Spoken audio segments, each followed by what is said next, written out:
Hello my dear YouTuber friends, and I do hope you're all keeping well. Very exciting video. Look, this is on the Xbox Series S, the Just Flight BAE 146.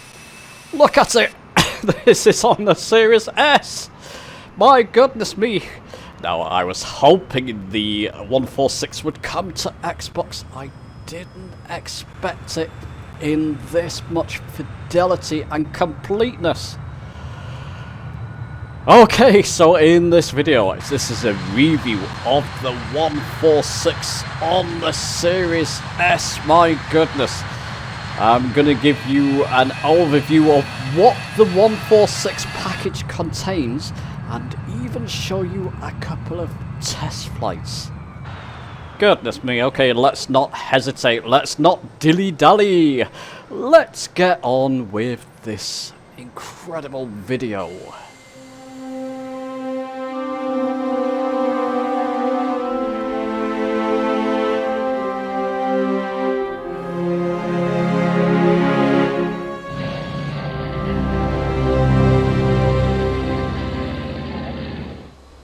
And here we go, we're set up at runway 9, right, Heathrow Airport. This is a 146 on the Xbox Series S. Probably going to repeat that a few times. I mean, look at the thing. Texturing. If I didn't know better, I am looking straight at the PC version. Let's get you a close-up of some of these textures. Just deploy some flaps there. Beautiful. Absolutely incredible. I'm not on a live server, but I do have AI traffic on, as you can see in the background there. I'm getting no loss of frames on my Series S, which is quite incredible. Let's give you a more. You do get a number of liveries and variants of the 146. I'm showing you that on screen.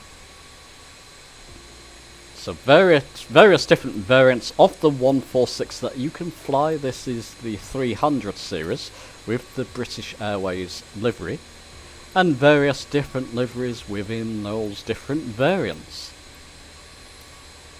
So there you go, you do get a lot on in that package. Just look at it, look at the level of detail. I'm rubbing my eyes thinking, is this on my Series S? And it doesn't stop there internally.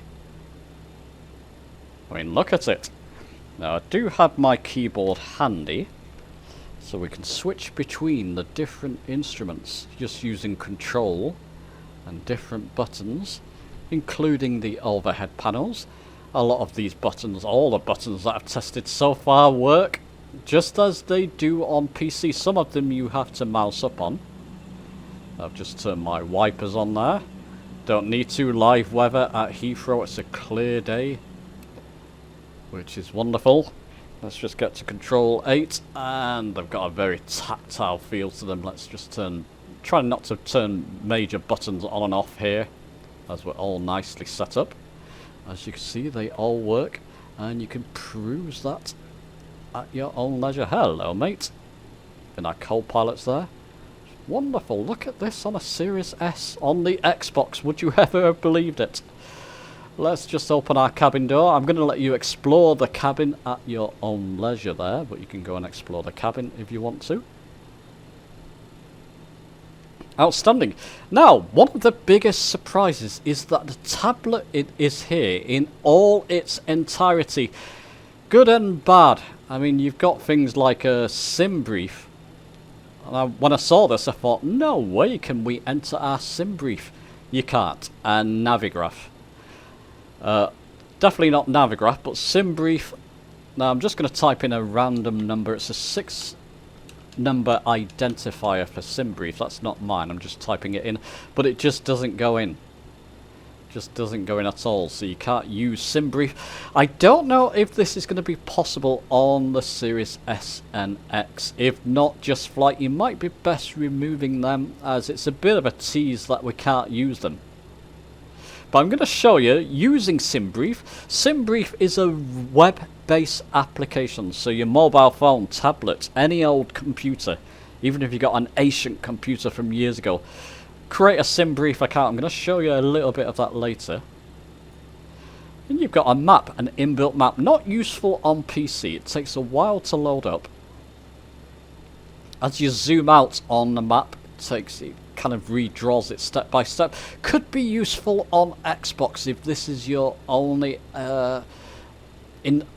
indication of where you are in the world. It could be quite useful for the Series S and X. But like I said, it's quite slow. It does that on PC as well, slow to actually load in each time you zoom in or out. But once you're out, you can just keep an eye on it there just to see where you are. And the aircraft. This seems to be modelled and ported in its entirety. We can play around with the passenger count. Actually, go in there. You can just type in, let's say, 103. 103 passengers. Fuel. I want to alter that to 4,000. Okay, let's try that again. Maybe it won't let me put 4,000 in there. 3,800. 3,700. Just going to try that again. I might be at the max capacity. 3,600. 3,600. There you go. You can alter your cargo as well. It's even ported across the failures, which is within the recent update for the 146. Brilliant. So I'll be playing around with them. And the pushback tool. Let me just release my parking brake. And I'm going to push back. Oh, you have to connect first. Push back to the left there. Take a look outside. It's doing it for us. So you don't have to use a sort of top toolbar pushback tool. Or Shift and P or whatever you'll be using. Let's just cancel that. So there you go. And we can just get rid of that menu. Thank you. And just stick on our parking brakes so we're not moving. Something else you can do there. Go to the options. You've got things like pilot callouts. I'm going to be showing you later. Cockpit pilots. Turn them on and off. Cabin ambient sounds. You should be able to hear them. As long as you've got your warnings turned up, I believe. Maybe aircraft miscellaneous in the sound settings. So that all seems to be modelled too. So absolutely amazing, I've got to say. Seems fully ported across, including the Navigraph and SimBrief, which don't seem to work, but there's a way around that, which I'll be showing you a little bit later. Okay, now we're lined up. Let's go for a quick test flight. Okay, so let's go for it. So parking brake released. Just move my mouse so it's not showing show yoke visibility. Increase my throttle there. And off we go. I'm increasing it to around 93%. Listen for the pilot callouts. It's always a nice feature of the 146.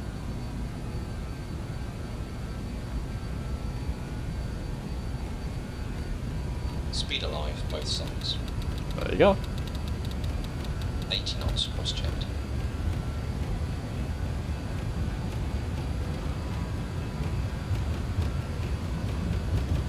Move my camera down so I can see all my instruments, vertical speed including. V1. Rotate. Okay, Captain. V2. It'll say gear up in a moment. Positive rate of climb, gear up. Show you that externally. Now, gear up please. Oh, I might have pressed the wrong button. Sorry, Captain. Might as well retract those flaps at the same time. And there we go. What we're doing. Let's just decrease our throttle a bit. Gotta watch your speed in the 146. Like I said, I'm going to link some videos down below, including a live stream of a tutorial that I did. In this mode at least, manual mode. Just watch your speed, because you can overspeed. Although we're not quite near that. Handles wonderfully. I am using the Honeycomb XPC yoke and my Logitech throttle on my Series S. Just handle wonderfully, and you can hear. Now we do have the engines quite high up. Let's decrease them. That's the Whisper Jet in action. Hardly hear it. So manually, Feels like a big lumbering aircraft. Let's head towards downtown London here. And it feels great. But listen, that's a manual operation. It feels great to fly. Best to do that. Just take it up for a quick flight test. Fly around, get used to it. See my videos if you want to practice ILS and autopilot shenanigans with the RNAV, which we'll be doing in a moment. It just feels great. Okay, so let's now jump to actually programming the FMS, just to show you it is very possible on the Series S and X. So you find me pushing back on runway 9 Haddison International. Those are just AI aircraft there. It's nice to see some parked up. We do need quite a lot of runway to take off, hence is why I'm pushing back. I'll keep an eye on that scene. I'm just going to put you to sim brief. And there we go. With sim brief, I've just entered the plan there. Flight plan from London City over to Charles de Gaulle Airport.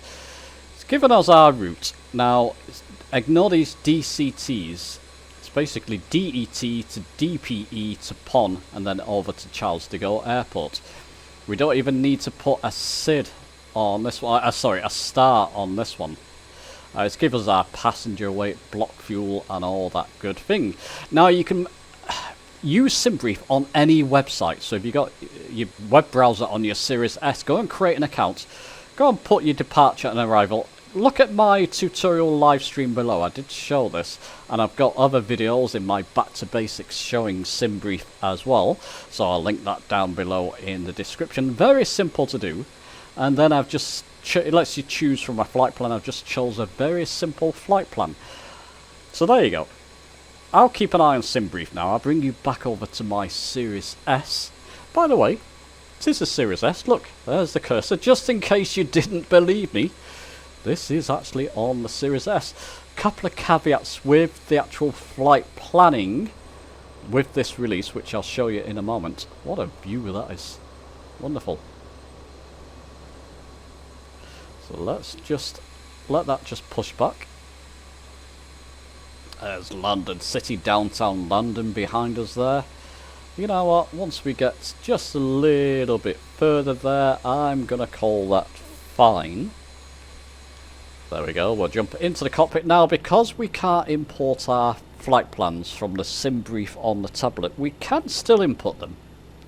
So what I'll do here, just get hold of my mouse. Best having a mouse attached here. We'll go to flight plan. We'll type in EG LC and put it at our origin airport, and LFPG LFPG. Let me just make fully sure on that. LFPG, it is indeed, just didn't want to enter the wrong destination. Charles de Gaulle Airport. Now, because there's no SIDS and stars, we don't need to do a VO, we can just start entering our route. So DET, D-E-T. Here's where the caveat is, let's enter that. Now, I'm moving the mouse, the sim seems to have paused. When this first happened I thought, oh no, it's crashed. There's a problem. Now, I don't know whether it's a lack of power with the Series S, or whether it's just a lack of power generally, just the port over to Xbox. Doesn't do that on PC, but it does pause when entering waypoints. Just be aware of that. Only for a moment. Let me know if you have this on the Series X, whether it does the same thing when entering waypoints. Enter the next one, DPE. Just looking at the distance between the legs there. Seems absolutely fine. Yeah, that's what it's showing on SimBrief as well. And PON. It's the last one. PON. Enter that and it will pause as it does it.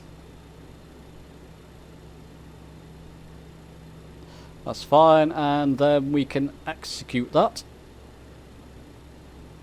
Again, it will pause as when executing, only for a second or two, and now it's all in.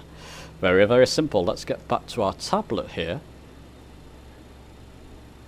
And we'll go to the aircraft tab. And it's asking, let's say it's 63 passengers. It's difficult to enter 63 in here. So I'm just going to keep it. You can use this minus to get down to 63. Would be better if we could type. Basically, it puts up 3 numbers in the passenger count. I'll have to investigate that. Probably someone screaming at me now, you just do this or that. But it's no problem, just go into the minus here. 63 passengers. I've put a couple of extra in there, a couple of extra passengers. It comes 65 passengers. Oh, let's put it properly, just so it keeps to the flight plan. 63 passengers. It's asking for a block fuel of 3.8 tons, more or less. So I'm going to put 2,000 in here. And we can put 1,800 in here. Cargo, let's just see. Where's the cargo? Cargo 1.5 tons. It's nearly there. Let's just make this 400. We'll just round up. See, now this is where it gets difficult. I don't know how to... You know what? We're just going to keep the cargo. It's a bit over, actually, but... I can't... It's a difficulty here of actually entering. Wonder if I can do this via my keyboard. That could be a better... Something I've not tried. So let's just see. We only need 400 there.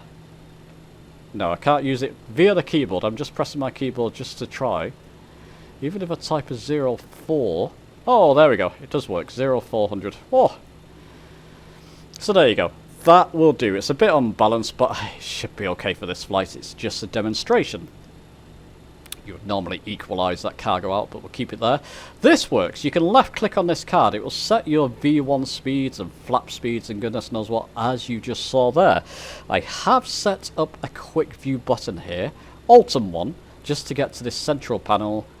And it's asking for an initial climb to 2,500 feet. So I can just left-click and hold on this and drag it. And we can get to that 25,000 rather. 2,500 wouldn't be much. So you can hear that as we're going along. You can hear it clicking. It does work slightly better this on PC, but still you can get to your thousands very quickly on this. We're going to arm this. Arm the altitude select there. Autopilot altitude. So when we click on autopilot, it will climb to that and maintain it. Going to put it into RNAV. This works as well. Go and watch my videos below if this is going too fast. This is just a demonstration. Lateral navigation and vertical speed. So when we arm autopilot, it will go into RNAV mode. It's in RNAV mode. It will go to lateral navigation and vertical speed and climb us to our 25,000 feet. The proof's in the pudding, guys. Will this work? Let me just... Didn't realise I had my throttle up. I'll throttle up. Thankfully it wasn't registering. And we'll trundle along, listen to the pilot giving us the call outs. Speed alive, both sides. 80 knots cross-checked.